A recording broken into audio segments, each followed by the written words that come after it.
Welcome to Citizen Athletics. I'm Dr. Sam Spinelli, and today we're talking about front rack mobility.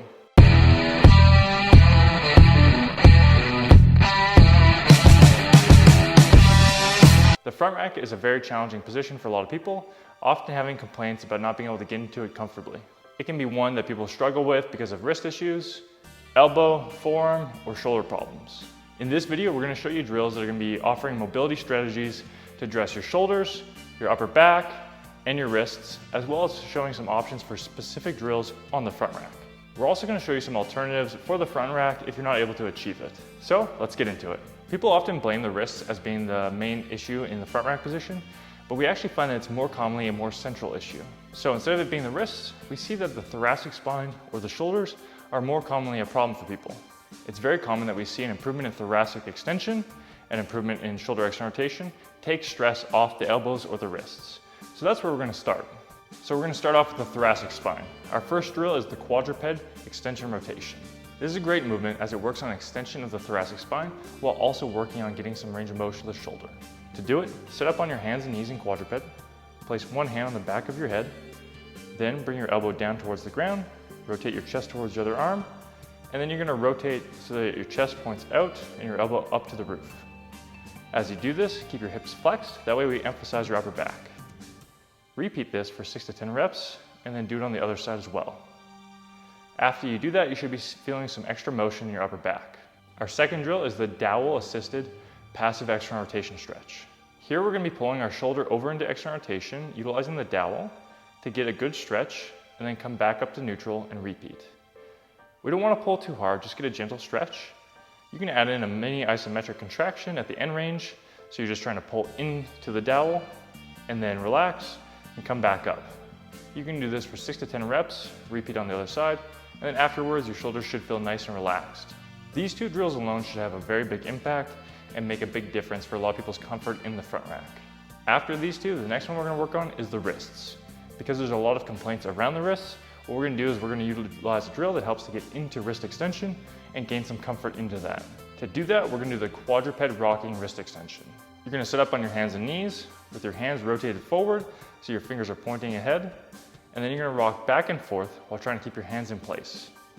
You can progress how far you rock by how much comfort you have. Over time, you'll find that you'll be able to get further and further. Our final drill is a specific one for the front rack. This is going to be the alternating one-arm front rack hold. To do this, we're going to have a bar in the front rack position, resting on our shoulders. We're going to pull one elbow up into a high rack position, pause with it up there, and then we're going to bring it back down and repeat on the other side. This is going to help to work on specific mobility for the position, and you can repeat it back and forth for a number of repetitions, somewhere between 6 and 10, pausing for a few seconds each time. If you like these options and you want some additional ones, as well as having a structured plan, we have one in the Citizen Athletics Training Support Service, so you can check that out in the description box below. This is a vault of programs that are either standalone, such as strength training for runners, or ones like this, where it's how to fix your front rack, and we have a plethora of these programs that are available for you when you're a member of the Citizen Athletics Training Support Vault. Now, if you're struggling to get into the front rack still, and you're having a hard time and it's limiting your training, we're going to show you some alternatives for it. Unless you're a competitive weightlifter or a CrossFit athlete, you don't necessarily have to get into the actual front rack. And these are some alternative positions that are going to be able to take some stress off different joints and allow you to keep training hard. Now, for movements that obviously require the front rack, so something like a strict press or a push press, you are going to have to get into some level of it. It might be a modified position where maybe the bar's resting off your shoulders. But for most movements, we don't need to be in the traditional clean grip style front rack. Instead, we can go with an alternative. One of our first alternatives that we were really big fans of is using straps. If you have straps available, it can be a great option. You can put one on each side, pull them tight, and then you can just hold onto them instead of the bar. This is a really good option because it gets you into a very similar position. It still lets you get into some thoracic extension, gets into some shoulder flexion, a little bit of shoulder external rotation, so you feel overall a relatively tight position, and you can adjust how tight you hold onto the straps. So if you're able to get into a tighter position where you hold closer to the bar, or if you need to relax it a little bit and have your hands a little bit further away, it's adjustable. Now, if you don't have straps or you don't like this option, the next ones are going to be utilizing our thumbs as support. The first one is going to be having your thumbs at your shoulders. This is going to be a little bit more demanding on external rotation, so if you don't have this available, you can just bring your thumbs over so they're going to be more towards your collarbones.